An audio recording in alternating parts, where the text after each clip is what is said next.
The young flower seller froze when she saw her childhood photo on the Millionaire'S phone. The rain came down hard on Sunset Boulevard. The kind of rain that didn't ask permission. It just took over.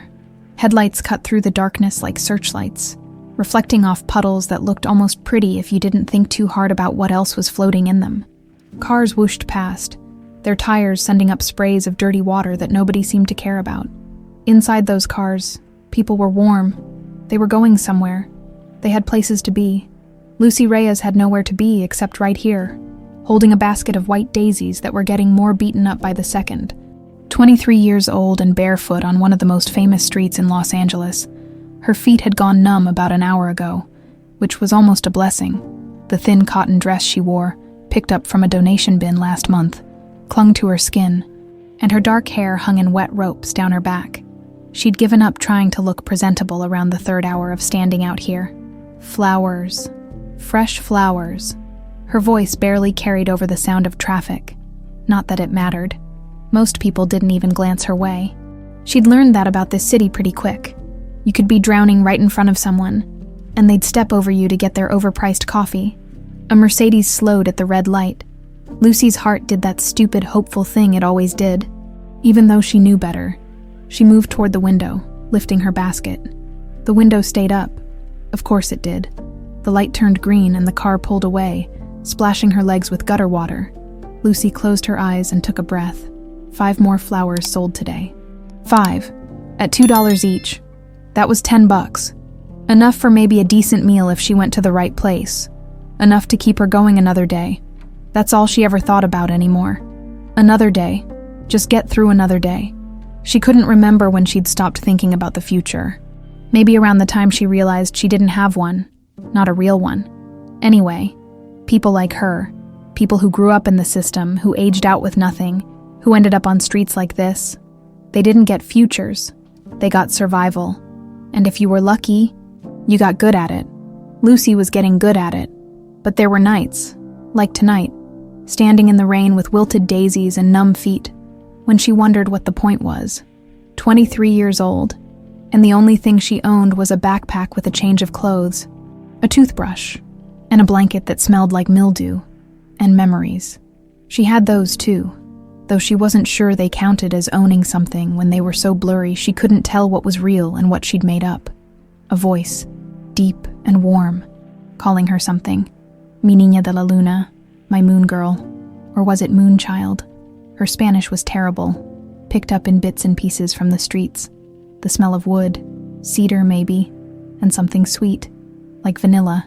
Strong arms holding her while she screamed. Or maybe she'd dreamed that part. She'd had so many nightmares over the years that reality and dreams had gotten all mixed up. And the necklace. God, the necklace. That one she knew was real because she'd been 3 years old and old enough to remember how it felt when they ripped it off her neck. A silver chain with a small moon pendant. Nothing fancy, but it had been hers. She'd cried for days after they took it. Cried until her voice gave out. Until the people at the orphanage told her to shut up already. Until she learned that crying didn't bring anything back. She'd spent years trying to find it. Every thrift store, every pawn shop, every lost and found in every shelter she'd stayed at. Nothing. It was gone. Just like everything else from before. Before the orphanage. Before the foster homes that never worked out. Before she learned that family was just a word people used when they wanted something from you. A car horn blared, snapping her back to the present. Get it together, Lucy. She shifted the basket to her other arm and tried to smile at the next car that stopped. The driver looked straight ahead, pretending she didn't exist. Story of her life. Michael Carter sat in his Mercedes at a red light, his hands gripping the steering wheel harder than necessary. The rain hammered against the windshield, the wipers working overtime to keep up. He should have been home an hour ago. Should have been a lot of places an hour ago. Instead, he'd driven. Just driven, with no destination in mind, because going home meant walking into that empty mansion and facing another night of silence. 48 years old. Owner of one of the most successful construction companies in Southern California. Net worth somewhere in the neighborhood of $50 million, and absolutely, completely alone. The meeting tonight had been a waste of time. Another solid lead that turned out to be nothing. Another private investigator with another blurry photo of another girl who wasn't his daughter, another $5,000 down the drain, another week of hope crushed into dust. 20 years. 20 goddamn years of searching. His phone buzzed in the cup holder. He ignored it. Probably Robert, his lawyer, and the only person who'd stuck with him through all of this. Robert, who kept telling him it was time to accept reality, time to move on, time to admit that Lucy was gone and she wasn't coming back. But Michael wouldn't. Every night before he went to sleep, he looked at the same photograph. Lucy at 3 years old, covered in dirt from helping him plant daisies in the garden, laughing with her whole face. Elena had taken that photo an hour before Victoria showed up. An hour before his entire world ended. The light turned green. Michael pressed the gas, then immediately hit the brakes. A girl stood on the corner, soaked through, holding a basket of flowers. She looked lost. No, not lost. Defeated. There was a difference. Something made him pull over. Maybe it was the rain. Maybe it was guilt over having everything when she clearly had nothing. Maybe it was because, in the split second their eyes met, he saw something familiar in the exhaustion on her face. He put the car in park and got out. The girl watched him approach with obvious suspicion, taking a small step back. She'd learned to be careful. Good. The streets of law weren't kind to people who trusted too easily. How much for the flowers? His voice came out rougher than he intended. $2. She lifted the basket slightly, rain dripping off the petals. They're a little beat up, but they're fresh. Bought them this morning. This morning, she'd been standing out here all day. Michael reached for his wallet, then remembered he never carried cash anymore. I can pay with my phone. You have Venmo or... Yeah. She pulled out a battered smartphone from somewhere in her dress. The screen was cracked, held together with tape, but it worked. She held it up so he could see her payment info. Michael pulled out his own phone. Opening the app, the screen lit up, showing his background photo. The one he'd stared at for 20 years.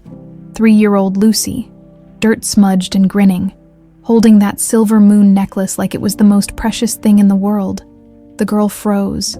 Her eyes locked onto the screen. The basket slipped from her hands. White daisies scattered across the wet pavement, their petals bright against the dark asphalt. And for a second, Michael couldn't move, couldn't breathe, because the girl was staring at that photo like she'd seen a ghost. And when she looked up at him, really looked at him, her honey-colored eyes were exactly like the ones in the photograph. Who? Her voice cracked. Who is that? Michael's heart was pounding so hard he could hear it over the rain. He looked at the photo, looked at her. Same eyes, same shape of the mouth, same small scar above the left eyebrow from when she'd fallen off the porch steps at 2 years old. 20 years of searching, 20 years of dead ends and false hopes and nights spent talking to a photograph. And here she was, standing in the rain on Sunset Boulevard selling daisies. Please. The word came out barely louder than a whisper. Don't run. There's a coffee shop nearby. Just give me half an hour. If you want to leave after that, I'll let you go. But please, just listen. She should have run. Any sensible person would have run. Rich stranger, deserted street. Nothing good ever came from situations like this. But Lucy didn't run, because something in his eyes, that deep, aching sadness, matched the sadness she saw in her own reflection every morning. Okay, she heard herself say. Okay. The coffee shop smelled like every coffee shop Lucy had ever snuck into to use the bathroom. Burnt espresso, vanilla syrup, and that underlying smell of cleaning products trying to mask something else. But it was warm. God, it was warm. She hadn't realized how cold she was until the heat hit her face. Michael held the door open, gesturing to a corner booth away from the windows. Away from prying eyes, Lucy's instincts screamed at her to stay near the exit, but her legs were already moving toward the booth. She slid in, leaving wet marks on the leather seat. A barista approached, barely hiding her disgust at Lucy's appearance. What can I get you? Coffee, black. Lucy's voice came out steadier than she felt. Make that 2, Michael said. And whatever pastries you have. Bring them all. The barista's eyebrows shot up, but she nodded and walked away. Lucy wanted to tell him not to bother, that she wasn't hungry, but her stomach chose that moment to growl loud enough to hear across the table. When was the last time she'd eaten? Yesterday, the day before. Michael sat down across from her, his expensive suit dripping water onto the floor. He looked like he belonged in a boardroom, not a late-night coffee shop with a homeless girl, but he didn't seem to notice or care. "My name is Michael Carter," he said, "and I need to tell you a story. It's going to sound crazy. Hell, it is crazy, but I need you to hear me out." Lucy wrapped her arms around herself. "The girl in the photo, who is she?" "My daughter." His voice cracked on the word. "Her name is Lucy. Lucy Carter. She was 3 years old the last time I saw her." Something cold slithered down Lucy's spine. "I'm 23. "I know." He pulled out his phone again, fingers trembling slightly as he swiped through photos. He turned the screen toward her. More pictures. A beautiful woman with kind eyes, holding a baby. The same woman, thinner, paler, in a hospital bed. The baby again, older now, maybe 2 years old, laughing in someone's arms. "This is Elena, my wife, Lucy's mother." Michael's voice was barely above a whisper. "She was diagnosed with leukemia when she was 4 months pregnant. The doctors wanted her to terminate. Said the pregnancy would kill her. She refused. Said she'd rather have 6 months with her daughter than 60 years without her." Lucy felt something twist in her chest. "What happened?" "Lucy was born, healthy, perfect. Elena lasted 2 more years, long enough to see her daughter walk, hear her first words, watch her grow." He swiped to another photo. The 3 of them together, a family, whole and happy. "She died 3 months after this was taken." The barista returned with coffee and a plate piled high with muffins, croissants, and danishes. Lucy stared at the food, but couldn't bring herself to reach for it.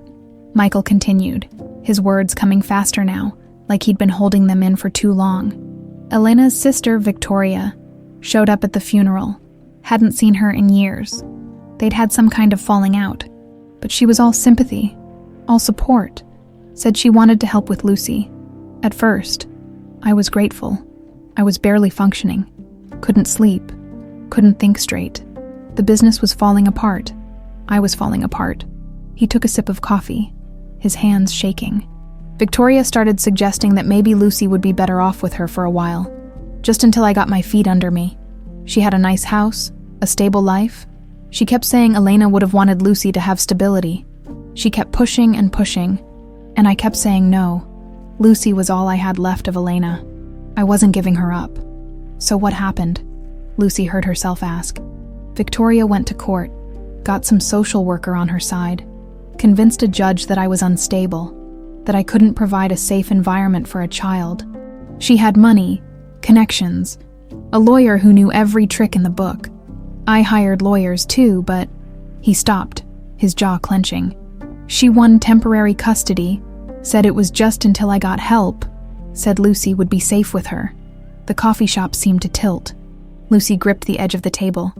"I fought it. God, I fought it. But every time I went to visit, Victoria had some excuse. Lucy was sick. Lucy was sleeping. Lucy was with friends. After 6 months, she stopped returning my calls. I showed up at her house.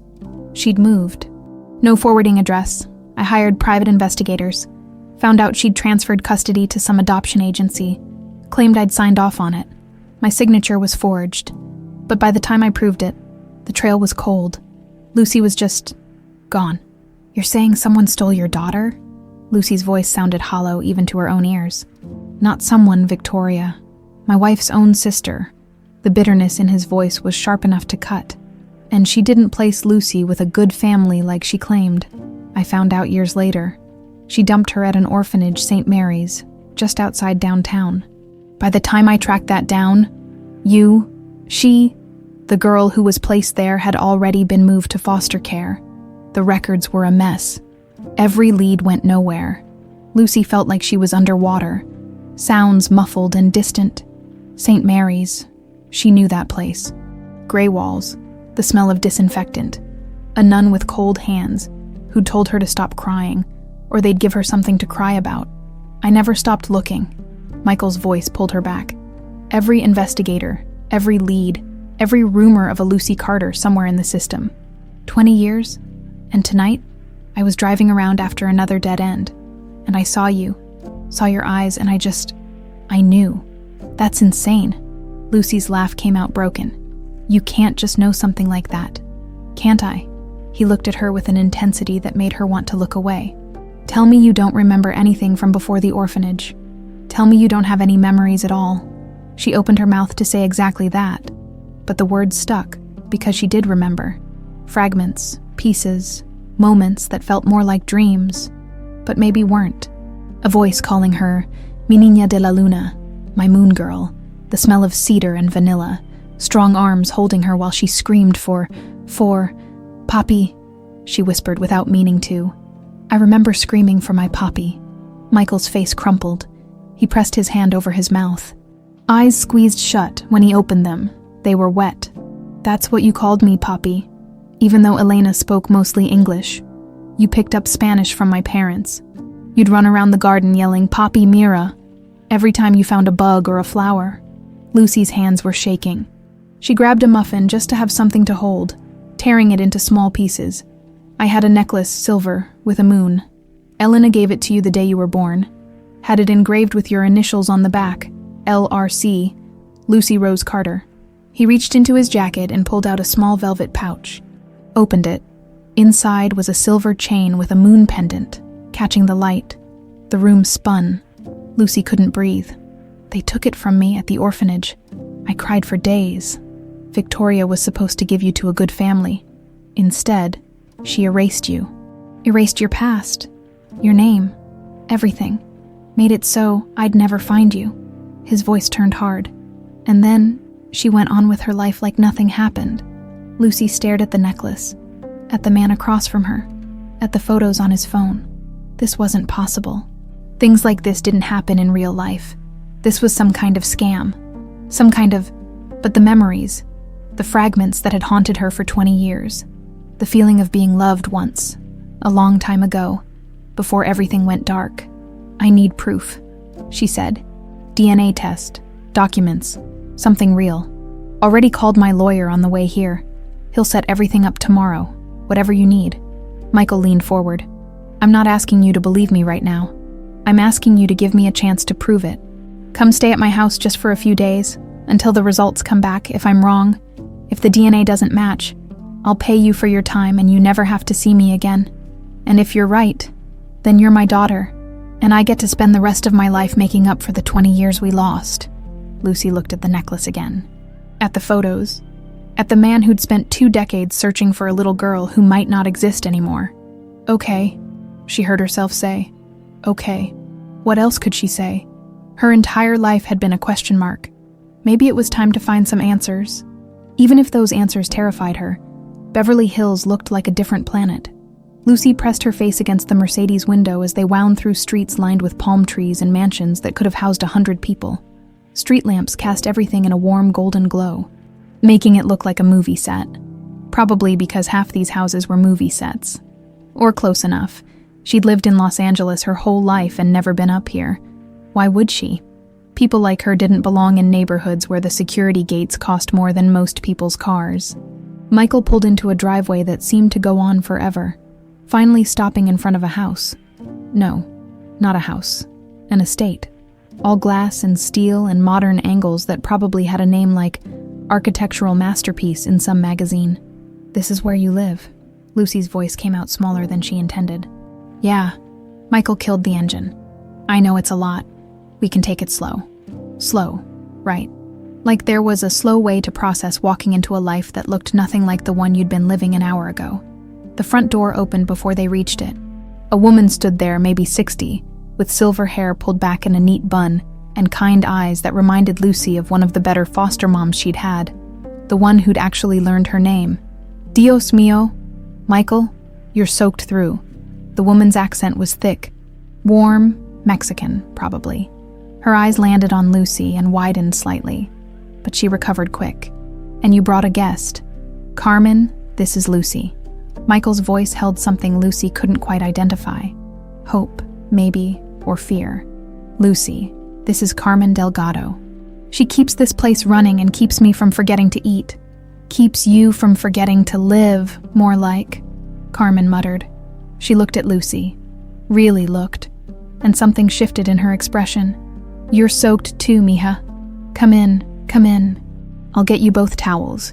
Maybe some dry clothes." The inside of the house was just as intimidating as the outside. Everything was white or cream or some shade of expensive-looking gray, the kind of place where you'd be afraid to touch anything in case you broke it or left a mark. Lucy looked down at her feet, still bare, still dirty, and stayed frozen in the doorway. "I'm gonna mess up your floors." "Floor's clean," Carmen said firmly. "Girls who've been standing in the rain for hours don't ven. She ushered Lucy through the foyer, up a curved staircase that probably cost more than Lucy had made in her entire life, and down a hallway lined with doors. Carmen opened one, revealing a bedroom that was bigger than any apartment Lucy had ever been in. Everything was soft blues and whites, like someone had tried to capture the ocean. A king-sized bed dominated one wall, covered in more pillows than any human could possibly need. French doors led to what looked like a balcony. "This is the guest room," Carmen said. "Bathroom's through there. I'll bring you some clothes. You look about my daughter's size, and she left some things here last time she visited. Take a hot shower, warm up, okay?" Lucy nodded, not trusting her voice. Carmen touched her shoulder gently. "It's going to be okay. Mija, whatever this is, whatever's happening, it's going to be okay." Then she was gone, and Lucy was alone in a room that cost more to furnish than most people earned in a year. She sat on the edge of the bed and immediately stood back up, worried she'd leave a wet mark. Then sat down again because her legs were shaking. The adrenaline that had been keeping her upright since Sunset Boulevard was wearing off, leaving her feeling hollowed out. What the hell was she doing here? This was insane. She should leave, climb out that balcony, find a tree to shimmy down, and disappear back into the city where she belonged. But her feet stayed planted on the plush carpet, because what if it was true? What if the man downstairs really was her father? What if she'd spent 20 years alone when she'd had someone looking for her the whole time? The thought hurt worse than thinking she'd been abandoned. Lucy forced herself to move.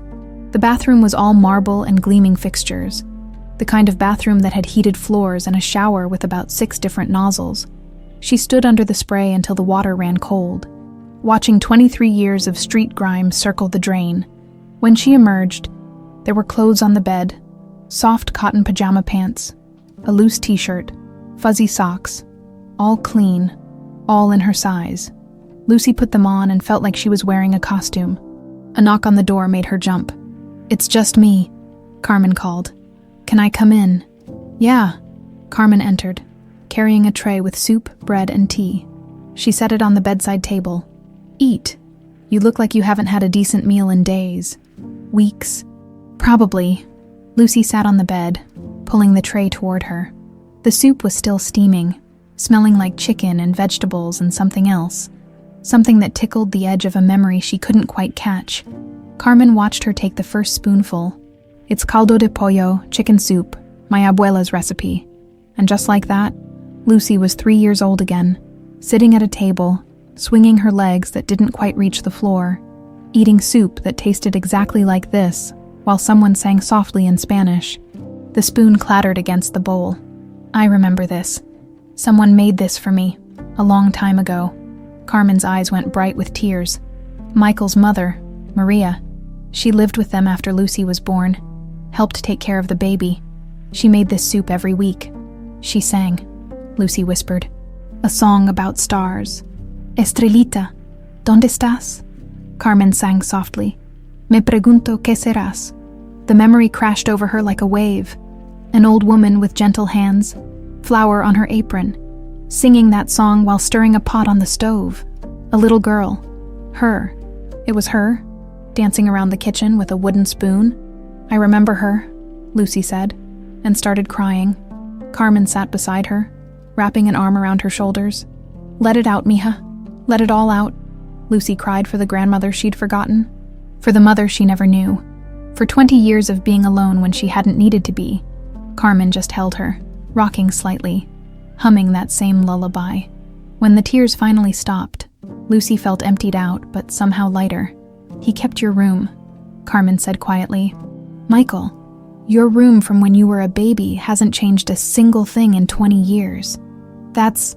Lucy didn't know what that was. Sad, desperate, hopeful, All of it at once. Can I see it? Carmen led her down the hall to a door covered in hand-painted flowers and butterflies. She opened it slowly. The room was frozen in time. A white crib sat against one wall, mobile of stars and moons hanging above it, shelves lined with books and toys, a rocking chair by the window. Everything was dust-free, carefully maintained, waiting for a child who never came home. On the dresser sat a framed photo. Lucy picked it up. Elena, young and beautiful despite the hospital gown, holding a newborn. The love in her eyes was so fierce it hurt to look at. She fought so hard to have you, Carmen said from the doorway. The doctors said the pregnancy would kill her. She said some things were worth dying for. She shouldn't have had to choose. Lucy's voice cracked. No, she shouldn't have. But she did. And she chose you. Gave you life. Gave you 2 years of love. And then... Carmen sighed. Then Victoria took you away, and Michael's been living in this tomb ever since, going through the motions, building his business bigger and bigger because what else was there to do but never living, just existing. Lucy looked around the room. 20 years of grief, preserved behind a door painted with butterflies. The DNA test, she said. When will we know? Few days, maybe. Michael's lawyer is rushing it. Carmen studied her face. You scared? Terrified? Of what? That it's true. Lucy set the photo down carefully. Because if it's true, that means I had someone who loved me and I lost them. Lost this. She gestured at the room. Lost everything. And I don't know how to process that. And if it's not true, Lucy laughed, but it came out broken. Then I go back to having nothing, which is what I'm used to, so that's fine. Neither of those things is true, Carmen said firmly. If the test is positive, you didn't lose him. You found him again. And if it's negative, you don't have nothing. You have a man downstairs who's already decided he cares about you. You have me, who'll make sure you eat properly. You have a place to stay while you figure things out. Maybe that's not nothing. Lucy wanted to believe her. Wanted to believe that things could be that simple. A soft knock interrupted them. Michael stood in the doorway, changed into dry clothes, looking uncertain. Sorry, I didn't mean to intrude. Just wanted to make sure you had everything you need. I'm good, Lucy said. Then, because it felt important, thank you. For the room, the clothes, everything. You don't have to thank me. He looked at the nursery around them, pain flickering across his face. I should let you rest. It's late, and you've had one hell of a day. We can talk more in the morning. He turned to leave. Michael? Lucy's voice stopped him. The soup, your mother's recipe. I remember it. His shoulders went rigid. When he turned back, his eyes were wet. She made it every Sunday. You'd sit in your high chair and demand more until you were too full to move. She sang to me. Every day. They stood there. Two people separated by 20 years and a doorway, connected by fragments of memory, and maybe, by blood. Good night, Lucy, Michael said softly. Good night. After he left, Lucy returned to the guest room and climbed into that enormous bed. The sheets smelled like lavender, outside the window. She could see the lights of Los Angeles spread out below like scattered diamonds. Somewhere out there was the corner where she'd been standing just hours ago, selling flowers, cold and alone. And now she was here, in a mansion, with people who might actually care whether she lived or died. Lucy pulled the covers up to her chin and waited for sleep that didn't come. The envelope sat on the kitchen table like a bomb waiting to go off. 3 days. That's how long it had taken for the DNA results to come back. 3 days of Lucy wandering around the mansion like a ghost, trying to figure out where she fit in this world of marble countertops and infinity pools. 3 days of Michael working from home, pretending he wasn't watching her every move, terrified she'd disappear. 3 days of waiting for confirmation of something they both already knew in their bones. Now the envelope was here, and nobody wanted to open it. We don't have to do this right now, Michael said. His coffee had gone cold an hour ago. We could wait, process. There's no rush. Lucy almost laughed. No rush. Like they hadn't been rushing toward this moment for 20 years. Open it, she said. Robert Morrison, Michael's lawyer, cleared his throat. He'd been sitting there like a referee at a boxing match, waiting to call the outcome. Are you sure, both of you? Open it, Lucy repeated. Carmen stood by the counter, rosary beads threaded through her fingers, lips moving in silent prayer. Robert picked up the envelope with steady hands, the only steady hands in the room, and slid his finger under the flap. The sound of tearing paper was obscenely loud. He pulled out a single sheet. "Read it." His expression didn't change, which somehow made it worse. "Well," Michael's voice came out strangled. Robert looked up. "Probability of paternity, 99.8%. Conclusive match. Michael Carter is the biological father of Lucy Reyes." The world stopped. Lucy felt her knees give out. She hit the floor hard, hands pressed against the cold tile, trying to remember how to breathe. Somewhere far away, she heard Michael make a sound like he'd been gut-punched. It was true. It was all true. She had a father. Had always had a father. 20 years of thinking she was alone, unwanted, thrown away like garbage. And she'd had someone looking for her the whole time. Lucy. Michael was on the floor beside her, hands hovering like he wanted to touch her, but didn't know if he was allowed. "Lucy, look at me." She looked up. His face was wet, tears streaming down unchecked. She'd never seen a grown man cry like that. Like something inside him had broken open and all the grief of 2 decades was pouring out. "You're my daughter," he said, voice cracking on every word. "My baby girl, my niña de la luna. I knew it. God, I knew it." Lucy couldn't speak, couldn't move, could barely process the fact that the DNA had confirmed what her scattered memories had been screaming. This man was her father. This house had been her home. That nursery down the hall had been hers. Michael was reaching for her, and she was reaching back. And then they were holding on to each other like drowning people, both of them shaking, both of them crying. "I looked for you," Michael said against her hair. "Every single day for 20 years. I looked for you. I never stopped, never gave up. You have to know that. You have to know I didn't abandon you." "I know," Lucy managed. "I know. I'm so sorry. I'm so sorry I couldn't find you sooner. I'm sorry for every birthday I missed. Every nightmare you had alone. Every moment you thought nobody loved you. I'm sorry, Mija. I'm so sorry." Lucy was crying too hard to answer. All those years of thinking she was unlovable, that something was wrong with her, that she'd somehow deserved to be thrown away. And it had all been a lie. Victoria's lie. "You were loved," Michael said, like he could read her thoughts. "From the moment you were born, you were loved. Your mother, God, Elena loved you so much. She gave her life so you could have yours. And I've loved you every second of every day since they took you from me." Carmen was crying too. Rosary beads clutched tight. Robert was wiping his eyes, pretending he wasn't. They stayed like that for a long time. Lucy and Michael on the kitchen floor, holding each other like they'd never let go again. Outside, the sun was shining on Beverly Hills like it was just another day. Like the world hadn't just shifted on its axis. Finally, Lucy pulled back enough to see Michael's face. "What happens now?" "Now." Michael's laugh came out wet. "Now I get to be your father. If you'll let me, I know I can't make up for 20 years. Can't give you back your childhood or take away what you went through. But I can be here now, every day, for the rest of my life, if you want that." "I don't know how to do this," Lucy admitted. "Don't know how to be someone's daughter.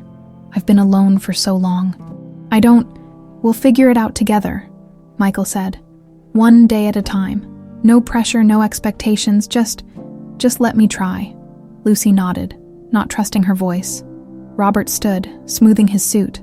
"I'll leave you 2, 3, he corrected, nodding at Carmen, "to process this. But Michael, we need to talk. Victoria needs to be dealt with. And there's the matter of Lucy's legal identity. If she's been using the name Reyes." "Later," Michael said firmly. "We'll handle all of that later, right now. I just want to sit here with my daughter." Robert left. Carmen busied herself making fresh coffee, humming that lullaby under her breath. Lucy and Michael moved to the table, sitting across from each other. The envelope with the DNA results sat between them, proof in black and white. "I want to know everything," Lucy said. "About my mother, about what happened, about Victoria, all of it." "Okay." Michael ran a hand through his hair. "Elena was... God, she was amazing. Met her at a construction site. If you can believe it, She was there photographing the project for some architecture magazine. Saw her standing in a beam of sunlight, and I was done for. Lucy tried to imagine her mother, the woman in the photos, so beautiful and vibrant. What was she like? Kind, brave. She had this way of seeing the best in everyone, even Victoria. Which, his jaw tightened. I should have seen it coming. The jealousy. Victoria always resented Elena. Resented that Elena was happy, successful, loved. When Elena got sick, I think part of Victoria was glad, Lucy finished. Yeah, Michael's expression darkened. And when Elena died, Victoria saw an opportunity, not to help, to hurt. She knew taking you from me was the worst thing she could do, the cruelest revenge for crimes I never committed. Where is she now? Last I heard, living in Santa Barbara, married to some lawyer, playing the perfect aunt who tried her best, but couldn't find the niece who was adopted by a wonderful family in Europe. The bitterness in his voice could have stripped paint. All lies. She dumped you at St. Mary's and erased you. Lucy felt something hard and cold settle in her chest. I want to see her, confront her. Lucy. She stole 20 years from us. 20 years. I want her to look me in the eye and admit what she did. Michael studied her face. Okay, but not today. Today we just exist together, as father and daughter. The rest can wait. Lucy wanted to argue, but exhaustion was hitting her like a wave. The adrenaline that had been keeping her upright was gone, leaving her feeling hollowed out. I'm tired, she admitted. Go rest. I'll be here when you wake up. Michael smiled, but it was shaky. I'll always be here now. Lucy stood, then hesitated. What do I call you? Whatever feels right. Michael, Dad, Poppy. His voice caught on the last word. Whatever you're comfortable with, she wanted to say. Dad wanted that word to feel natural in her mouth, but it didn't. Not yet. 23 years of having no father couldn't be erased by a DNA test, no matter how definitive. Michael, she said, for now is good. Lucy headed upstairs, but instead of going to the guest room, she found herself drawn to the nursery. She stood in the doorway, looking at the room that should have been hers. The mobile spun slowly in the air conditioning, casting moon-shaped shadows on the walls. Her phone buzzed. She'd kept it off for 3 days, not wanting to deal with the outside world. Now, turning it on, she saw the notifications flood in. News alerts. Dozens of them. Construction mogul Michael Carter claims missing daughter found after 20 years. Long-lost heiress or elaborate scam. The Lucy Carter story. Victoria Reyes speaks out. He's being manipulated by a con artist. Lucy's blood ran cold. She clicked on the last one. Victoria's face filled the screen. Perfectly made up. Perfectly sympathetic. My heart breaks for Michael, she was saying to some reporter. He's been obsessed with finding Lucy for so long. He's vulnerable to manipulation. This young woman is clearly taking advantage of a desperate man. I have documentation proving the real Lucy Carter is alive and well in Italy. The video kept playing. I've contacted authorities, for Michael's protection, and for the truth. Lucy's hands shook. She scrolled through more articles. Twitter was exploding. Half the internet thought she was a scammer. The other half thought Michael was a creep preying on a vulnerable homeless girl. Nobody knew the truth, and Victoria was making sure it stayed that way. Footsteps on the stairs. Michael appeared, his own phone in hand, face pale. You saw. She's calling me a con artist. She's scared. She knows if the truth comes out, she's done, so she's getting ahead of it, controlling the narrative. Michael's voice was tight, with barely controlled rage. I should have known she'd do this. Should have been prepared. What do? We fight back. Robert's already drafting a statement. We'll release the DNA results, show the documentation, expose her lies. He looked at Lucy. But this is going to get ugly. The media will tear into your past. Every mistake, every hard moment. It'll all be fair game. Lucy thought about the things she'd done to survive.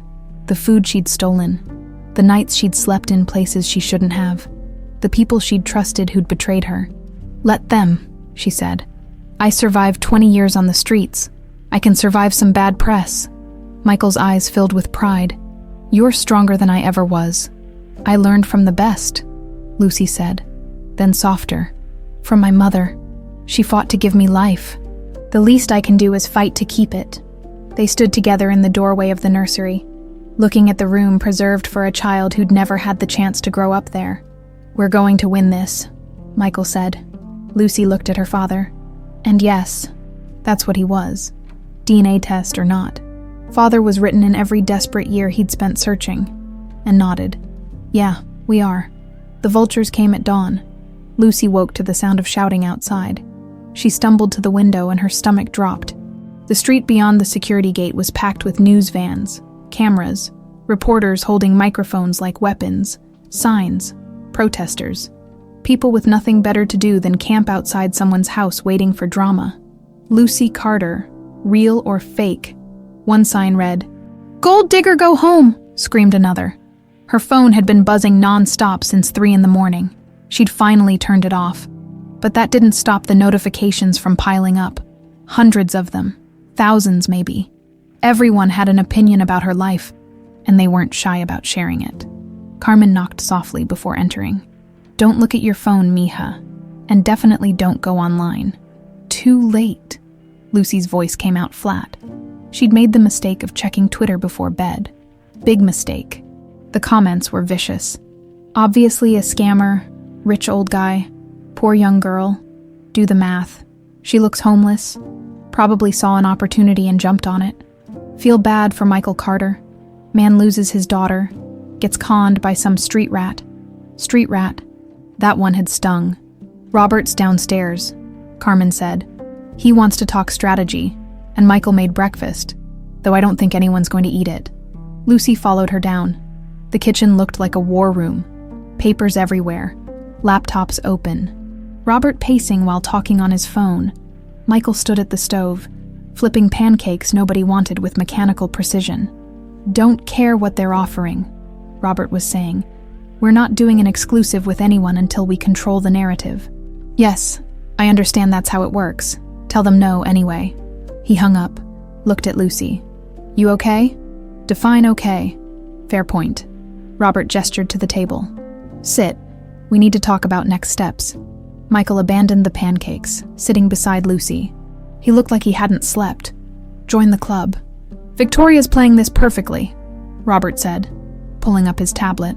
She went on Good Morning America this morning, full interview, tears, the whole performance. He hit play. Victoria's face filled the screen, perfectly composed in a cream-colored suit that probably cost more than Lucy's entire wardrobe. Her eyes were red-rimmed, dabbing them with a tissue. I loved my sister, Victoria was saying. Elena was everything to me, and when she died, I made a promise to protect Lucy. I found her a wonderful family, a family who could give her stability that Michael, in his grief, simply couldn't provide at the time. But Mr. Carter claims you abandoned the child at an orphanage, the interviewer pressed. Victoria's expression turned pained. That's simply not true. I have documentation showing Lucy was placed with the Rossi family in Milan. They changed her name for privacy reasons, which was standard practice. She's been living a happy, healthy life in Italy for 20 years.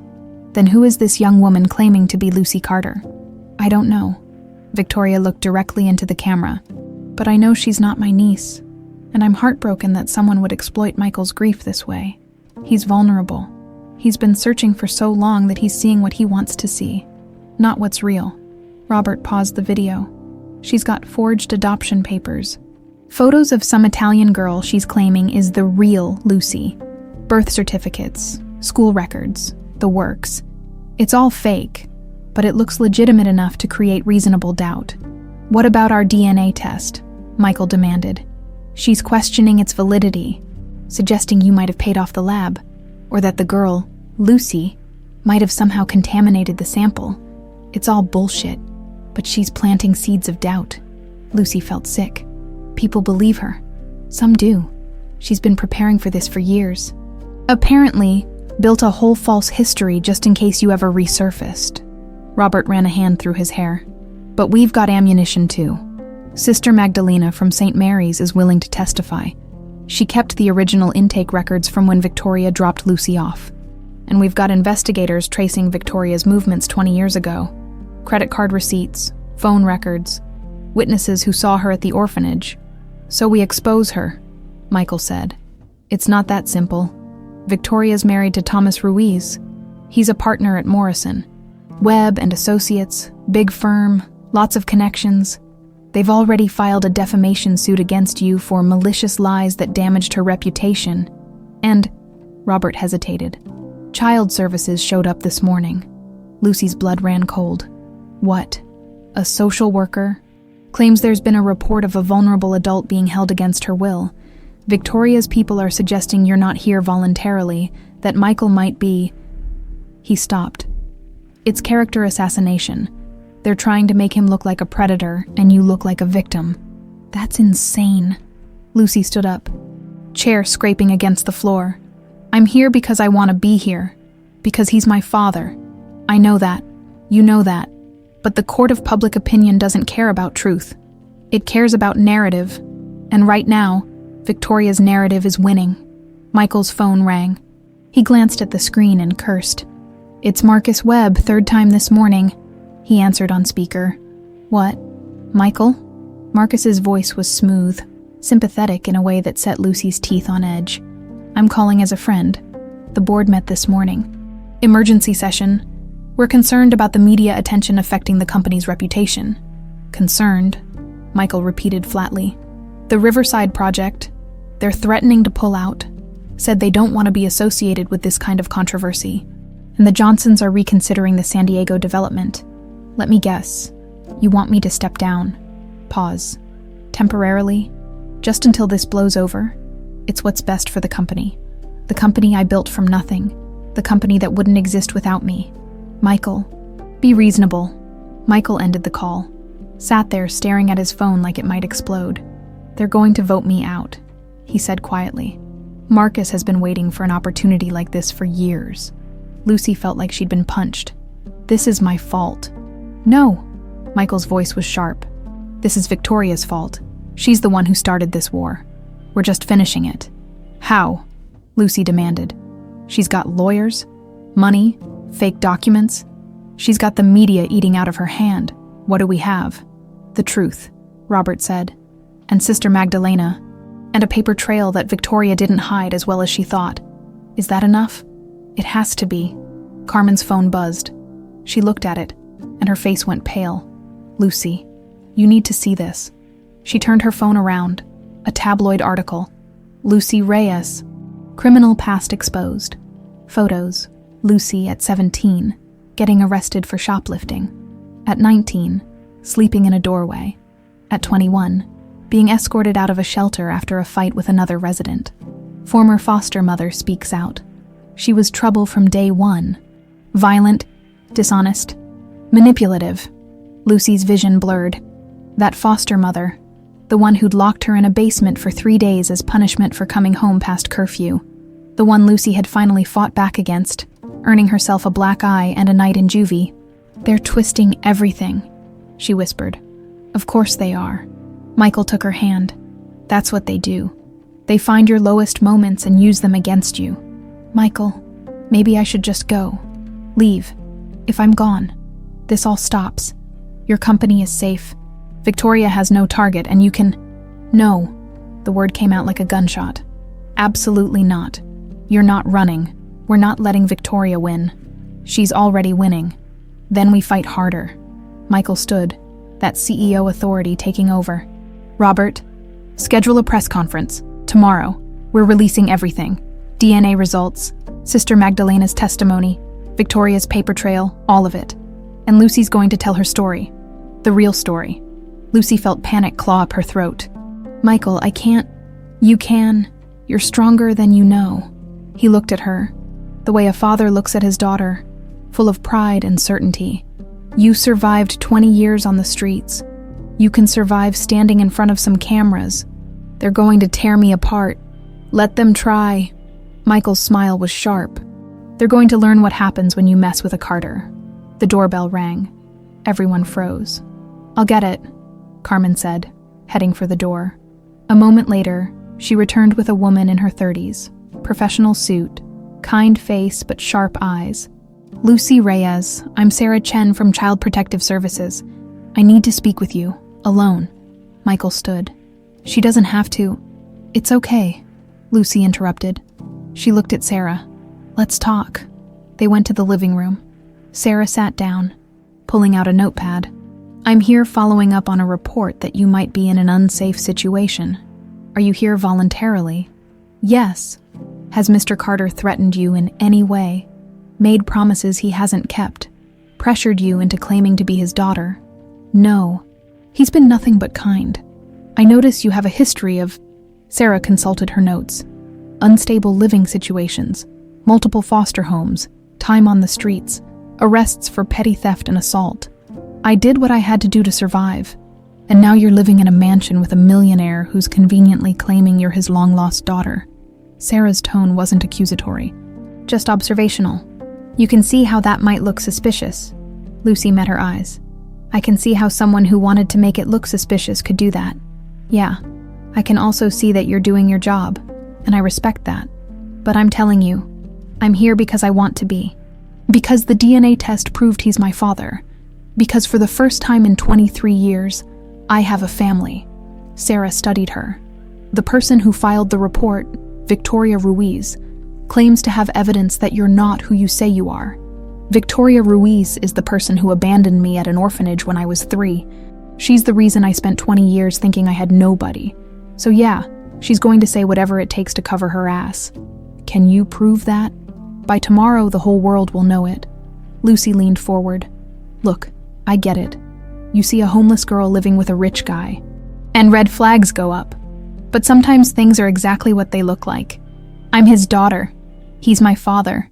And we're not letting anyone take that away from us again. Sarah made notes. Finally, she stood. I'll be filing my report for what it's worth. I believe you, but believing isn't enough. I need documentation. Make sure whatever you're planning to release tomorrow is airtight. After she left, Lucy returned to the kitchen. Michael looked up, anxious. Well, she believes me, but we need to make sure everyone else does too. Robert nodded. Press conference tomorrow, 2 o'clock. I'll have everything ready. Lucy looked at her father. Are we really doing this? We're really doing this. Outside, the reporters were still camped out, waiting for blood. Let them wait. Tomorrow, they'd get their story. Just not the one Victoria wanted them to have. Lucy couldn't sleep. Every time she closed her eyes, she saw tomorrow, the press conference, the cameras, the questions that would slice through her like knives. She'd faced a lot of things on the streets. Hunger, cold, danger. But she'd never faced a room full of people waiting for her to prove she deserved to exist. At 2 a.m, she gave up and headed downstairs. The house was dark except for a light in Michael's study. She found him at his desk, surrounded by papers, staring at his laptop screen like it held the secrets of the universe.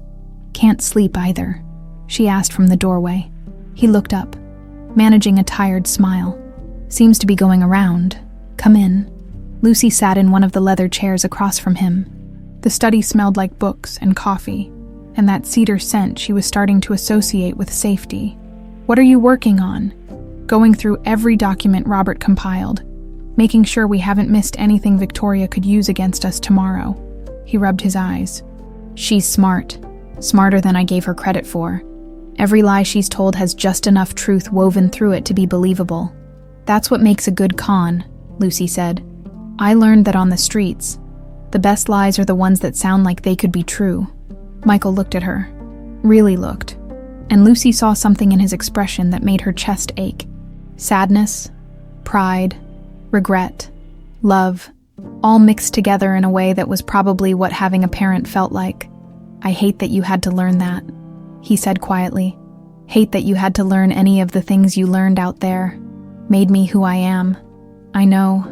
But you should have been learning how to ride a bike and play soccer, not how to spot a con or survive on the streets.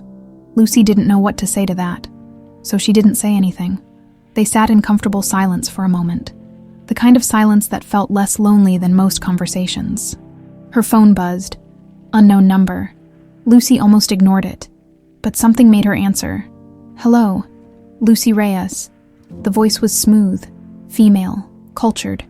Lucy knew it immediately from the morning show interview, Victoria. I hope I'm not calling too late. Lucy's blood went cold. She looked at Michael, mouthing the name. His face hardened. How did you get this number? I have my resources. I was hoping we could talk. Just the two of us, woman to woman. I don't think we have anything to talk about. Oh, I think we do. Victoria's tone shifted. Losing the sympathetic edge she'd worn on camera, now she just sounded tired. I'm going to be blunt with you, Lucy. This press conference tomorrow is going to destroy your life. You think the media's been harsh so far? Wait until they really start digging. Every mistake, every survival choice, every desperate thing you did, it'll all be fair game. So you called to threaten me. I called to offer you a way out. A pause. $5 million, cash, offshore account, completely untraceable. All you have to do is disappear. Tell Michael the DNA test was wrong, or you made a mistake, or you got caught up in the fantasy. Whatever you want, just walk away. Lucy's heart hammered. $5 million that was. God, that was more money than she could even conceptualize. That was security for the rest of her life. No more cold nights, no more hunger, no more fear. You're trying to buy me off. I'm trying to save you from making a mistake that'll haunt you forever. Victoria's voice turned almost gentle. Look, I know what it's like to have nothing. To want something so badly you're willing to believe anything. Michael is a good man. He genuinely believes you're his daughter. But when tomorrow comes and the world tears you apart, will it have been worth it? You abandoned me at an orphanage when I was 3 years old. Silence. Then, that's Michael's version of events. That's the truth, Sister Magdalena remembers. She kept the records. Records can be interpreted many ways, and memories fade over 20 years. Victoria sighed. I'm not the villain here, Lucy. I did what I thought was best for a child who'd lost her mother. Maybe I made mistakes, but I'm trying to correct them now. This offer, this is me trying to protect everyone. You get the life you deserve. Michael gets to move on. And I don't have to watch this family tear itself apart on national television. Lucy looked at Michael. He was watching her with complete trust, like he knew exactly what she'd say, like he wasn't even worried. And maybe that's what decided it. No, Lucy said. Excuse me. I said no. I don't want your money. I want the truth. And tomorrow, everyone's going to hear it. You're making a mistake. Probably. I've made a lot of them, but this isn't one of them. Lucy's voice steadied. You stole 20 years from us. 20 years. I spent my entire childhood and half my adult life thinking I was alone, unwanted, thrown away. Do you have any idea what that does to a person? Lucy. And she looked at Michael. Seeing the emotion on his face. He spent 20 years searching, never gave up, never stopped hoping, never stopped loving a daughter he couldn't even find. You tried to destroy that, but you failed, because we found each other anyway. And tomorrow, the whole world is going to know what you did. The whole world is going to crucify you, Victoria said, voice turning cold. Every ugly truth about your past, every night you spent hungry or scared or doing things you're not proud of, it'll all come out. And when it does, you'll wish you'd taken my offer. Maybe, but at least I'll still have my father. You'll just have $5 million and the knowledge that you're exactly the person everyone's about to find out you are. Lucy hung up. Her hands were shaking. Michael was around the desk in seconds, pulling her into a hug. I'm proud of you, he said against her hair. So goddamn proud. She offered me $5 million. I know, I heard. That's a lot of money. It is. I could have had everything. Security, comfort, never worry about anything again. Michael pulled back, looking her in the eye. But you'd have lost something worth more than any amount of money. You'd have lost this. Us. Family. Lucy felt tears sting. I don't know how to do this. How to be part of a family. I've been alone for so long. So have I. Michael smiled. We'll figure it out together, one day at a time. And tomorrow we tell the truth. Whatever happens after that, we handle it, together. What if it goes wrong? What if people don't believe us? Then we keep fighting, keep telling the truth until someone listens. But Lucy, he held her shoulders, I need you to know something. No matter what happens tomorrow, no matter what the world thinks or says or believes, you're my daughter. DNA proved it, but I knew it the moment I saw you, and nothing Victoria says or does will ever change that." Lucy nodded, not trusting her voice. Carmen appeared in the doorway, wrapped in a robe, holding 2 mugs.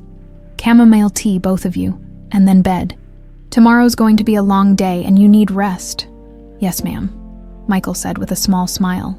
They drank the tea in the study, the 3 of them, father, daughter, and the woman who'd become a bridge between them. Carmen told stories about her own children, about coming to America, about the things she'd sacrificed and gained.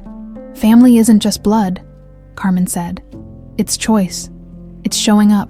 It's fighting for each other even when it's hard." She looked at Lucy. "Victoria had blood connection to you, and she threw it away. Michael had nothing but hope and love, and he never stopped looking. That's family." Lucy felt something loosen in her chest. "I'm scared." "Good," Carmen said. "Means you care, means it matters. But scared or not, you're going to walk into that press conference tomorrow and tell your truth. And we'll be right there with you." Later, back in her room, Lucy stood at the window looking out at the lights of Los Angeles. Somewhere out there was the corner where she used to sell flowers, the doorways where she'd slept, the city that had been her prison and her home for 23 years. Tomorrow, she'd tell the world about all of it. The good, the bad, the ugly, everything. And maybe, the truth would be enough. Her phone buzzed again.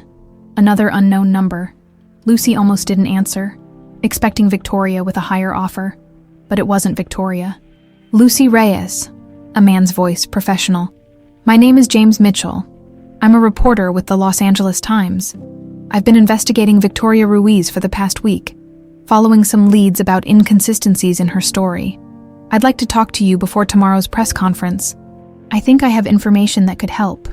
Lucy's pulse quickened. "What kind of information?" "The kind that proves you're telling the truth, and proves Victoria Ruiz has been lying for 20 years.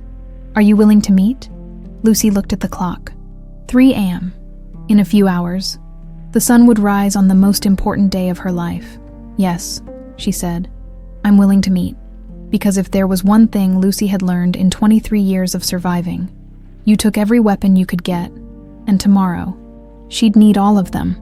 The hotel conference room felt like a tomb. Lucy stood backstage, if you could call the narrow hallway behind a curtain, backstage, trying to remember how to breathe. Through the fabric, she could hear the murmur of voices, reporters, cameras, people waiting to watch her either prove herself or fall apart. James Mitchell from the Lay Times had shown up at dawn with a folder full of evidence. Bank records showing Victoria had withdrawn large sums of cash the week she'd dropped Lucy at St. Mary's. Security footage from the orphanage. Grainy but clear enough to show Victoria's face. Testimony from a woman who'd worked at Victoria's law firm 20 years ago, who'd witnessed her bragging about getting rid of Michael's brat. It should have made Lucy feel better. Instead, she felt like she was going to throw up. 5 minutes, Robert said, checking his watch. He looked almost as nervous as she felt. "We've got Sister Magdalena ready to go on first. She'll establish the timeline. Then Michael presents the DNA evidence. Then you. Then me," Lucy repeated. Her voice sounded like it was coming from underwater. Michael appeared, adjusting his tie. He looked every inch the successful CEO. Confident, composed, ready to command a room. But Lucy saw the tremor in his hands, the tightness around his eyes. "You don't have to do this," he said quietly. "We can have Robert read a statement on your behalf. You don't have to put yourself through." "Yes, I do," Lucy cut him off. "If I hide, it looks like I have something to hide. Victoria wins. Victoria doesn't get to win." Michael's voice was fierce. "Not this time. Not ever again." Carmen rushed over, carrying Lucy's jacket. "Arms up, mija." Lucy let Carmen help her into it. A simple navy blazer that Carmen had insisted on buying yesterday. "You're going to face those cameras looking like you belong there," Carmen had said. "Not like you're apologizing for existing." Now, wearing clothes that actually fit, hair pulled back neatly, Lucy looked almost normal, almost like someone who could be Michael Carter's daughter instead of a street kid who'd gotten lucky. Almost. "Lucy," Robert touched her shoulder. "Remember what we talked about. Answer the questions directly. Don't get defensive. Don't let them rattle you. If you need a break, we'll take one. I won't need a break. If you need one, we'll take one, he repeated firmly.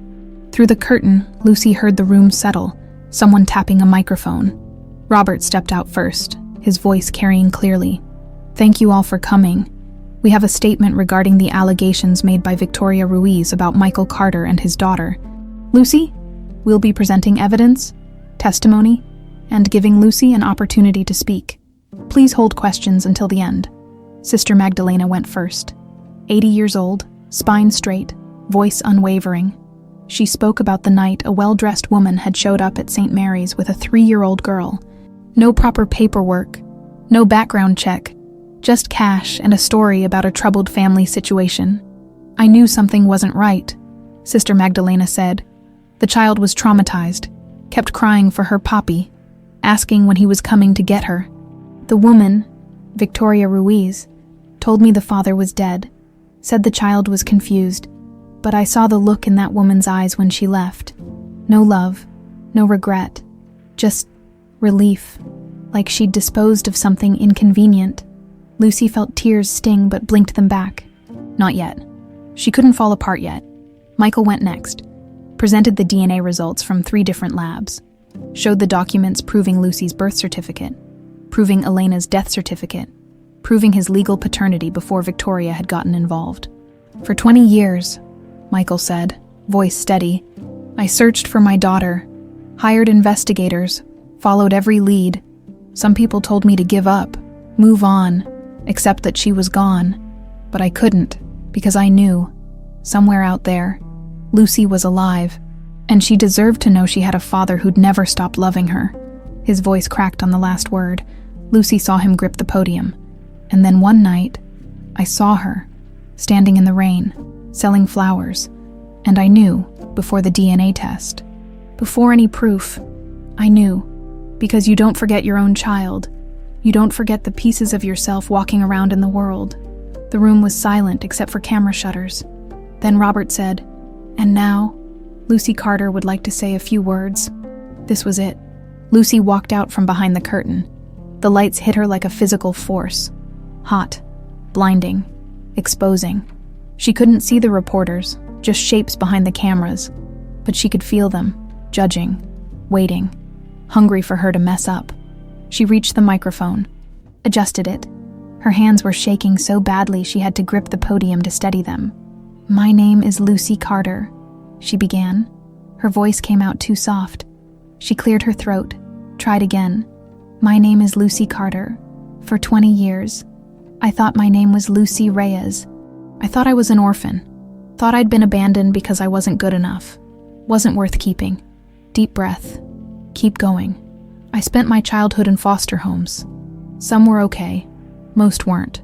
When I was 16, I ran. Lived on the streets. Did things I'm not proud of to survive. Stole food. Slept in places that weren't safe. Got arrested a few times. She looked directly at the cameras. I'm not going to pretend I was perfect. I wasn't. I was a kid trying not to die. Movement in the back. Someone raising their hand for a question. Robert shook his head. Not yet. 3 weeks ago, I was selling flowers on Sunset Boulevard in the rain. A man stopped to buy some. I saw a photo on his phone. A little girl with a moon necklace, and something in me. Her voice cracked. Something in me recognized it. Recognized her. Recognized me. She pulled out the necklace from under her shirt. The one Michael had given her. The silver moon caught the light. This necklace was mine. Given to me by my mother the day I was born. Taken from me when I was 3 years old by Victoria Reyes, who told the orphanage my father was dead, who erased my identity, who made sure I could never be found. Now the tears came. Lucy didn't wipe them away. I know how this looks, poor girl. Rich man, convenient story. I know what people are saying online, that I'm a con artist, a gold digger, someone taking advantage of a desperate man. She looked at Michael, standing off to the side. But DNA doesn't lie, and neither do 20 years of him never giving up. Never stopping, always searching, a reporter in front shouted. What about the records showing you were placed with a family in Italy? Those records are fake, Lucy said. Victoria had them forged, because if anyone found out what she really did, abandoned a 3-year-old at an orphanage, She'd be charged with a crime. Why should we believe you over her? Because I have nothing to gain by lying. Victoria has everything to lose by telling the truth. More questions erupted. Robert stepped forward. We'll take questions one at a time. But Lucy felt it happening. The walls closing in, the lights too bright, the voices too loud, her chest tightening, breath coming too fast. Not now, not here, not in front of everyone. But panic didn't care about timing. Lucy stepped back from the microphone. The room was spinning. She couldn't breathe, couldn't think, could only feel the weight of every eye on her. Every judgment, every doubt. You're not good enough. You're a fraud. You don't belong here. The voice in her head, the one that had kept her alive on the streets by making her small, invisible, acceptable, was screaming now. Run. Just run. Like you always do. It's easier. Lucy turned toward the exit, toward the door that led to the hallway, to the outside, to anywhere but here where she was expected to be, someone she didn't know how to be. Her feet were moving, past Michael reaching for her, past Carmen calling her name, past Robert trying to intercept. She hit the hallway at a run, found the stairwell, took the steps two at a time, her borrowed heels clicking against concrete. 7 floors down, out the side door, into an alley that smelled like garbage and rain. Lucy collapsed against the brick wall, sliding down until she was sitting on the wet pavement. Her lungs screamed for air. Her vision was narrowing to a tunnel. This was it. Her darkest moment. The moment she proved everyone right, that she was just a scared kid playing dress-up in someone else's life. She pressed her forehead against her knees and let the panic take her. Footsteps. Lucy didn't look up. Lucy. Michael's voice. Not angry, just sad, tired, heartbroken. I can't do this, she whispered. I'm not strong enough. I'm not brave enough. I'm just nobody. A street kid who got lucky. That's all I'll ever be. Michael sat down beside her on the filthy ground, his expensive suit getting soaked. He didn't seem to care. You want to know what I see when I look at you? He asked quietly. Lucy shook her head.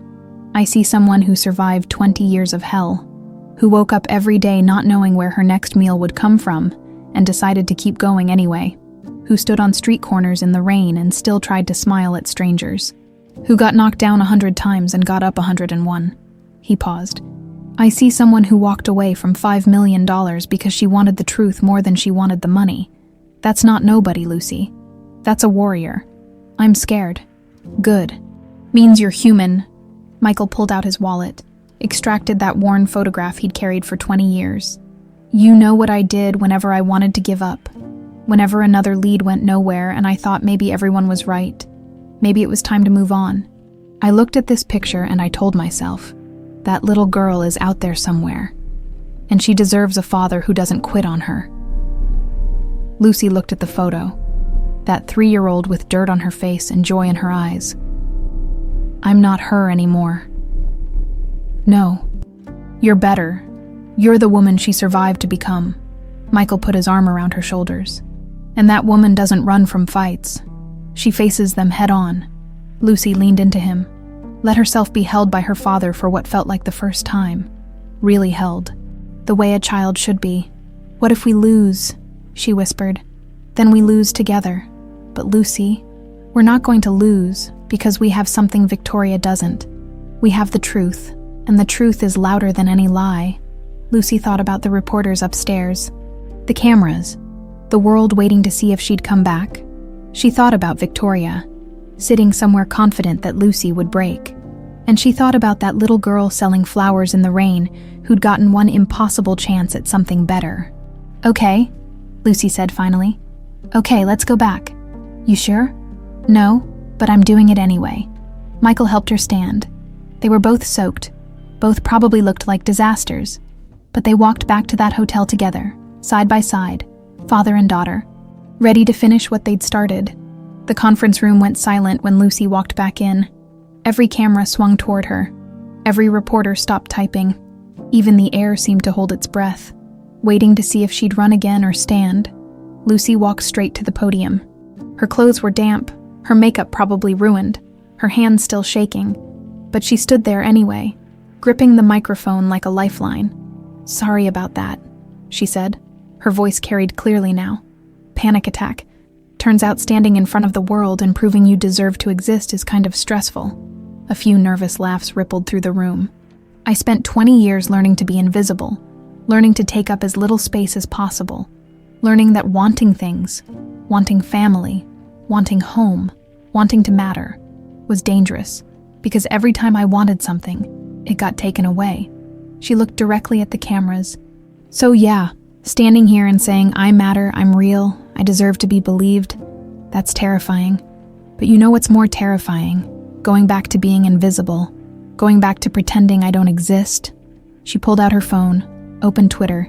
"You want to know what people are saying about me right now? Here's a good one. Lucy Reyes is obviously lying. Real trauma victims don't do press conferences. And this one, she's coached. This whole thing is staged." Lucy set the phone down. "Maybe I am coached. Robert told me to answer questions directly. Carmen told me to stand up straight. Michael told me to breathe. Is that coaching, or is that what families do? Support each other." A reporter in the second row raised her hand. Lucy nodded. "Amanda Price, CNN. If you're really Michael Carter's daughter, why did it take 20 years to find you? Why couldn't his investigators track down one orphanage placement?" "Because Victoria Ruiz made sure there was no trail to follow." Lucy gestured to Robert, who pulled up a screen behind her. "These are the original records from St. Mary's Orphanage. They show Lucy Carter, age 3, placed by Victoria Ruiz on May 15, 2004. 24 hours later, those records were altered. The name was changed to Lucy Reyes. No parents listed, no family history, just a random orphan who materialized out of nowhere." Another document appeared. "These are bank records showing Victoria withdrew $15,000 in cash that week. We tracked down the clerk who processed one of those withdrawals. She remembers because Victoria joked about it being problem-solving money." Murmurs through the crowd. James Mitchell from the LA Times stood. "I've been investigating Miss Ruiz's claims independently. The family in Italy she claims adopted Lucy. They don't exist. The adoption agency she referenced shut down in 1998 for fraud, 6 years before this alleged adoption took place. The documents she's provided are sophisticated forgeries, but they're still forgeries." "That's convenient," someone called out. "The investigative reporter who just happens to find evidence supporting your story." "I found evidence supporting the truth," James shot back, "which is my job. But if you don't believe me, believe this." He held up a folder. "Victoria Ruiz was sued 3 times between 2004 and 2010 for mishandling client funds. Each case was settled with NDAs, but the pattern is clear. She's been lying and manipulating for decades. This isn't new behavior. It's consistent behavior." Sister Magdalena stood from her seat in the front row. At 80 years old, she commanded attention just by straightening her spine. "I have been a nun for 62 years, she said, voice clear and strong. "I have devoted my life to God and to caring for children who have no one else. In all that time, I have never lied about what happens in my orphanage. That woman," she pointed toward the back where Victoria had just entered, flanked by her lawyer, "brought a traumatized child to us and paid cash to make the paperwork disappear. I kept copies because I knew something wasn't right. I kept them for 20 years, praying that someday, someone would come looking, and he did." She turned to Michael. "This man came to St. Mary's 17 years ago, showed me pictures of his missing daughter, asked if we'd seen her. I looked at those pictures, and I saw that same little girl who'd cried for her Poppy every night for months. But by then, she was already gone, lost in the system, and I've carried that guilt every day since." Victoria stood up. "This is absurd. These people are lying." "Sit down, Miss Ruiz," a new voice commanded. A woman in a sharp suit walked down the center aisle, badge held high. "Detective Sarah Morrison, LAPD. We've been investigating your activities for the past 72 hours based on evidence provided by Mr. Carter's legal team." Victoria's face went pale. "I want my lawyer. He's right there." Detective Morrison gestured to the man beside her, who looked like he wanted to be anywhere else. "And he's probably going to tell you to remain silent. But I'll tell you this. We have enough evidence to arrest you right now for child abandonment.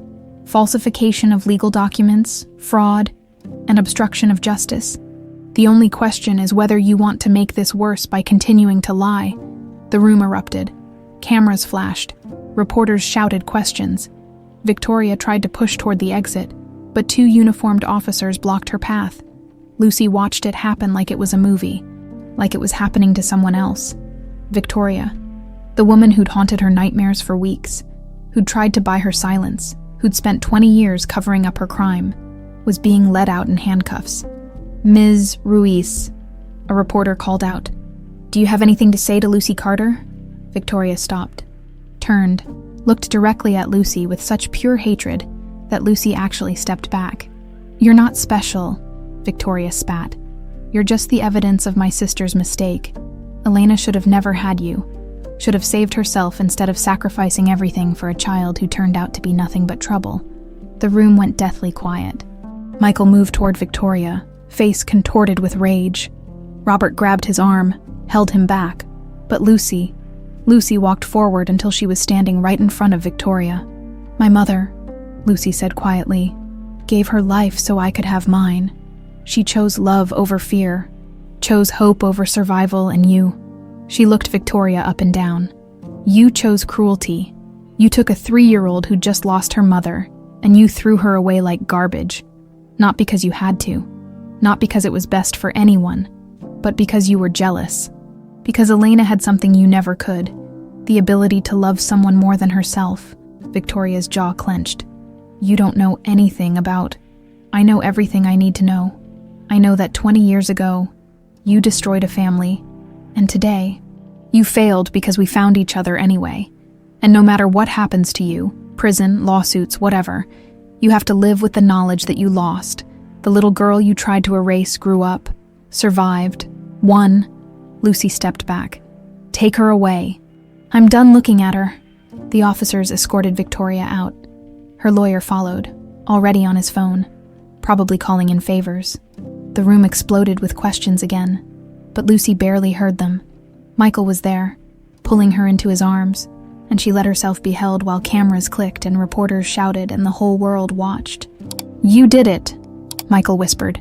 "We did it. Is it over?" "It's over." Robert stepped to the microphone. "That concludes our statement. We won't be taking further questions today, but we'll be releasing a full written statement with all evidence and documentation. Thank you." They left through the side exit, Carmen waiting with the car. The drive home was silent, except for Carmen's occasional muttered prayers of thanks. Back at the mansion, Lucy collapsed on the couch. Her phone was blowing up.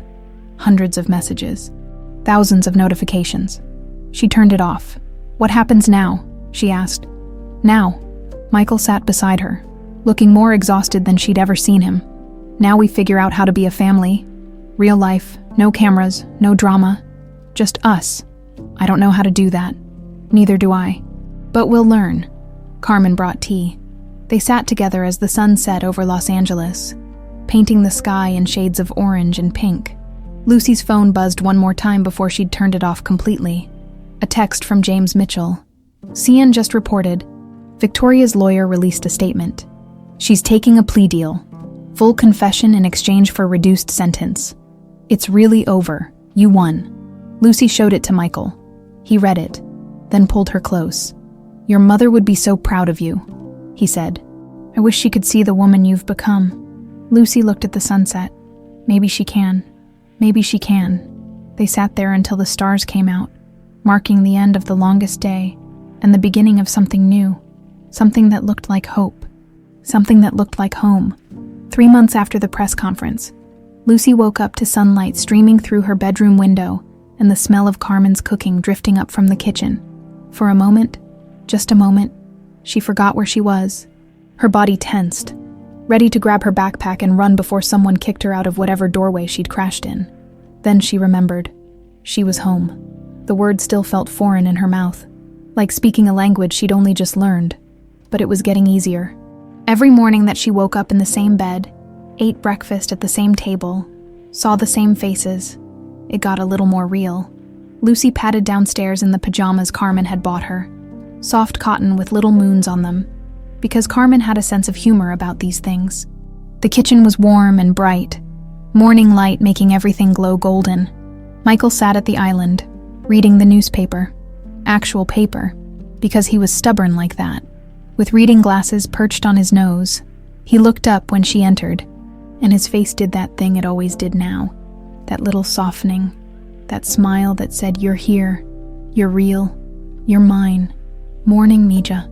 The word didn't make her freeze anymore, didn't send her into panic mode, wondering if she deserved to be called that.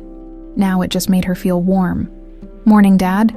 She'd started calling him that 2 weeks ago, the first time she'd said it. Michael had actually cried. Now he just smiled wider. Carmen turned from the stove, spatula in hand. "Perfect timing. Sit. Sit. We have pancakes, eggs, fruit. You need to eat more. You're still too skinny. I've gained 15 pounds since I moved in." "Exactly. Too skinny." Lucy sat, accepting a plate piled with food. She still wasn't used to this. The abundance, the casual way Michael and Carmen treated resources like they were infinite. But she was learning not to hoard food in her room anymore, learning to trust that breakfast would happen again tomorrow. "Big day today," Michael said, folding his newspaper. "You ready?" "As ready as I'll ever be." Today was Lucy's first day of classes at UCLA. She'd spent the summer taking placement tests, working with tutors to fill in the massive gaps in her education, and generally panicking about whether she could actually do this. College. Like a normal person. Like someone who belonged there. Michael had wanted to pay for everything outright. Tuition, books, housing. Lucy had compromised. She'd let him cover tuition, but she was working part-time at the Moon Foundation, the non-profit they'd started together to help reunite separated families. It wasn't much, filing paperwork and answering phones, but it was hers, money she'd earned. "You're going to do great," Carmen said, setting down a glass of orange juice. "You're smart, you work hard, and you have nothing to prove to anyone. Except myself. Especially not yourself." Carmen pointed the spatula at her. "You survived 20 years of hell. College is nothing." Lucy wanted to believe that. But sitting in classrooms with kids who'd had normal childhoods, who'd never had to steal food or sleep in doorways, that felt more terrifying than facing Victoria had been. Michael's phone buzzed. He glanced at it, then smiled. "Robert says the final paperwork came through. Victoria's plea deal is officially accepted. 8 years in federal prison. Full restitution. Permanent restraining order. 8 years. It didn't seem like enough for 20 years of stolen life. But Lucy had learned that justice wasn't about revenge. It was about closure. And knowing Victoria would spend the next 8 years in prison, losing everything she'd valued. Her reputation, her freedom, her carefully constructed lies. That was closure enough. "How do you feel about it?" Michael asked. Lucy thought about it. Relieved, angry, sad. She looked at him. "Is that weird? Being sad for someone who hurt us so badly?" "Not weird, human." Michael reached across the table, took her hand. "Victoria made her choices. We're not responsible for the consequences. We're just responsible for what we do next." What they did next had been remarkable. The Moon Foundation had reunited 47 families in 3 months. Some cases were simple, paperwork errors, miscommunication between agencies. Others were complex, involving years of deliberate obstruction similar to what Victoria had done. Each reunion felt like a small miracle. Each family finding each other again was proof that love was stronger than cruelty. That hope wasn't naive, it was necessary. Lucy had cried at every single one. "Speaking of what's next," Carmen said, refilling Lucy's juice. "I have news. My citizenship ceremony is next week, and I want both of you there." Michael stood up so fast his chair scraped. "Carmen, that's incredible. About time, too. I've been in this country 40 years. Now I get to vote and complain about politicians like a real American." Carmen's eyes were bright. "And Lucy, I was wondering, would you stand with me as my daughter?" Lucy's throat went tight. You have actual daughters." "I have 3 daughters now," Carmen said firmly. 2 in Mexico who I love very much, and 1 here who needed a mother, if you'll have me." Lucy couldn't speak, just nodded, tears streaming. Carmen pulled her into a hug that smelled like cinnamon and vanilla and home. "Good. Because you're stuck with me, mija. Forever. After breakfast, Michael drove Lucy to campus. They didn't talk much, just listened to music, comfortable in the silence. It was one of Lucy's favorite things about their relationship. They didn't have to fill every moment with words. They could just exist together. Michael pulled up to the main quad, students everywhere, laughing, talking, carrying backpacks full of books instead of survival supplies. "You've got this," Michael said. "What if I don't fit in? What if everyone can tell I'm different? Then you're different. Different isn't bad. Different is what makes you extraordinary." He smiled. "But Lucy, I guarantee you, everyone on that campus feels like they don't fit in somehow. You're not alone in that." Lucy grabbed her backpack. New, purchased specifically for this, still smelling like the store. "Thanks, Dad. Call me if you need anything. I'll be at the office, but I can leave anytime." "I know." And she did know. That was the thing about Michael. He showed up every time, without fail. Lucy walked onto campus feeling like an imposter. But halfway to her first class, something shifted. She saw a girl sitting alone on a bench, looking lost and overwhelmed. Saw herself in that girl's face. Lucy sat down beside her. "First day." The girl nodded. "Is it that obvious?" "Only to someone who's equally terrified." Lucy held out her hand. "I'm Lucy. Sarah." The girl shook it, smiling. "Do you know where Anderson Hall is?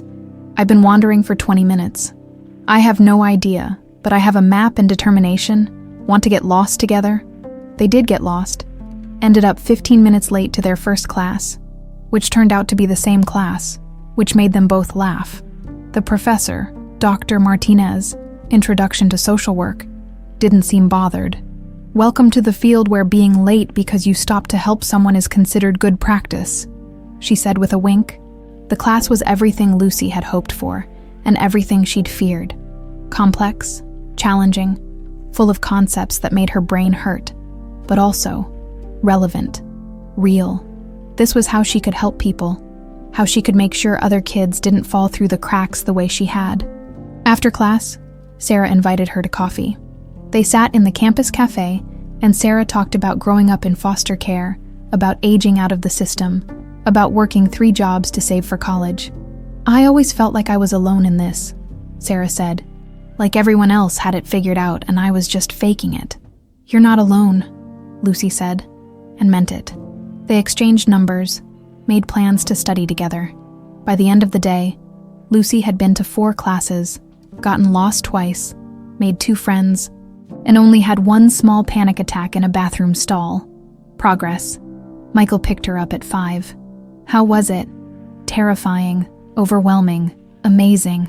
Lucy grinned. "I want to go back tomorrow. That's my girl." At home, Carmen had made Lucy's favorite, caldo de pollo, the soup that tasted like childhood, and memory and love. They ate together at the table, Lucy telling stories about her day, Michael and Carmen listening like every word mattered. Later, Lucy went to her room, not the guest room anymore, but her actual room that she'd decorated with help from Carmen. Posters on the walls, books on the shelves, photos of her and Michael and Carmen in frames on the desk. A life, a real life.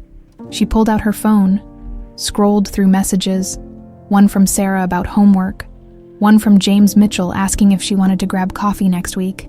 They'd become friends after everything. One from Robert with updates on the foundation, and one from a number she didn't recognize. "My name is Maria Torres.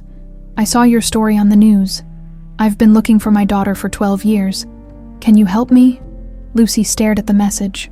Thought about that 3-year-old girl crying for her poppy. Thought about all the other children out there, lost in systems that didn't care enough to find them. She replied, "Yes, we can help. That's what we do." Because that was the thing about being found. It made you want to help other people find their way home too. Lucy looked at the photo on her desk. Her and Michael at the beach last week. Carmen behind the camera. Michael had his arm around her shoulders. Both of them were smiling. Both of them looked happy. Lucy touched the moon necklace at her throat, the one her mother had given her, the one that had led her home. "Thank you," she whispered to Elena, wherever she was. "Thank you for fighting for me, for giving me life, for giving me him." Outside her window, the moon was rising over Los Angeles, full and bright, lighting up the darkness. Lucy turned off her light and watched it shine, feeling, for the first time in 23 years, at peace. 1 year later, Lucy stood on Sunset Boulevard in the rain, but this time, everything was different. She wore a good coat, waterproof boots, and carried an umbrella. Her hair was pulled back neatly, and she had a degree in progress, a home to return to, and a father waiting in the Mercedes parked at the curb. In her arms, she held white daisies, not to sell, to give away. It had become their tradition, Lucy and Michael, every May 15th, returning to the corner where their lives had intersected, where fate had decided 20 years of separation was enough, where a basket of flowers had fallen and scattered across wet pavement like stars. "You ready?" Michael asked, coming to stand beside her with his own armful of daisies. Ready? They'd done this for hours now, stopping people on the street, offering flowers for free. Most people were suspicious at first. Nothing in LA was free, but Lucy and Michael would smile and say, "Just spreading a little hope. You never know who needs it." Some people took the flowers and walked away quickly, uncomfortable with kindness. Others stopped to talk, shared their stories, their struggles, their small victories. Lucy had learned that everyone carried something. Everyone had pain they were trying to survive, and sometimes a simple daisy was enough to remind them they weren't alone. "Flowers," Lucy offered to a young woman hurrying past, phone pressed to her ear. The woman waved her off without looking. "Free flowers," Michael called to a businessman in an expensive suit. The man took one, surprised. "What's the catch?" "No catch, just paying it forward." The man looked at the daisy like it might explode. Then slowly, he smiled. "Thanks, I needed something good today." "We all do," Lucy said. They worked their way down the block. An elderly woman collecting cans took 3 daisies and tucked one behind her ear. A teenager with a skateboard took one for his mom. A couple arguing on the corner stopped mid-fight to accept flowers, and something in their faces softened. Small moments, small kindnesses, but Lucy had learned that small things could change everything. A photo on a phone screen, a basket of flowers, a man who refused to give up. The rain started coming down harder. Michael opened his umbrella, holding it over both of them. "Should we call it?" "One more," Lucy said, because she'd learned to trust her instincts, and her instincts said to wait. That's when she saw her, a girl, maybe 16, standing under the awning of a closed shop, soaked through, holding a cardboard sign that read, "Hungry. Anything helps." Lucy's heart clenched. She'd been that girl, different year, different corner, but the same desperation, the same bone-deep exhaustion that came from fighting just to exist. "Hey," Lucy said, approaching slowly. "You look cold." The girl's eyes were wary. "I'm fine. I bet. But would you like a flower anyway? Flowers don't feed you?" "No, they don't." Lucy held one out. "But sometimes they remind you that someone sees you. Someone cares." The girl took the daisy, studying it like she'd forgotten beautiful things existed. "Why are you doing this?" "Because a year ago, I was standing on this exact corner selling flowers in the rain, and a man stopped and bought some, and that moment changed everything." Lucy gestured to Michael. "That's my dad. We found each other after 20 years apart, and we're here because we remember what it's like to need hope." 20 years, the girl repeated. That's a long time. Too long, but not too late." Lucy pulled out her wallet, extracting a business card. "This is for the Moon Foundation. It's a nonprofit that helps people find family, get resources, figure out their next steps. If you need help, real help, not just flowers, call that number.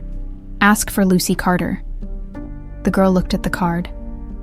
Lucy Carter, like the girl from the news, the one who was lost and got found. "That's me." "Holy shit." The girl's eyes went wide. "I saw that press conference. You were so brave. I was terrified, but I had people who believed in me, and you deserve that too." Lucy touched her shoulder gently. "What's your name?" "Sarah." "Sarah." Lucy smiled. "That's a beautiful name. Listen, Sarah, I don't know your story. Don't know what you're running from or running toward. But I know that standing on this corner in the rain isn't where your story ends. It's just where it changes direction. You don't know that. Yeah, I do. Because you're still here, still fighting. That means you're stronger than you think. Lucy pressed the card into her hand. Call tomorrow. We have emergency housing, job placement programs, counseling. Whatever you need. Okay? Sarah nodded, tears mixing with rain on her face. Okay. Michael stepped forward, offering his umbrella. Take this. We've got the car right there. You need it more. I can't. You can. He pressed it into her hands. And Sarah, Lucy's right. It's not too late. It's never too late to start over. They walked back to the Mercedes, leaving Sarah under the awning with flowers, an umbrella, and a phone number that might save her life. In the car, Michael started the engine, cranking up the heat. Think she'll call. I hope so. But if she doesn't, at least she knows someone cared enough to try. You're good at this, helping people. Lucy looked at her father. I learned from you. You never stopped trying to find me. Never gave up. That's what the foundation does. We don't give up on people. Speaking of the foundation, Michael said, pulling into traffic. Robert called earlier. We've hit 100 reunions. 100. Lucy's eyes went wide. That's 100 families back together. 100 people who thought they'd lost everything finding their way home.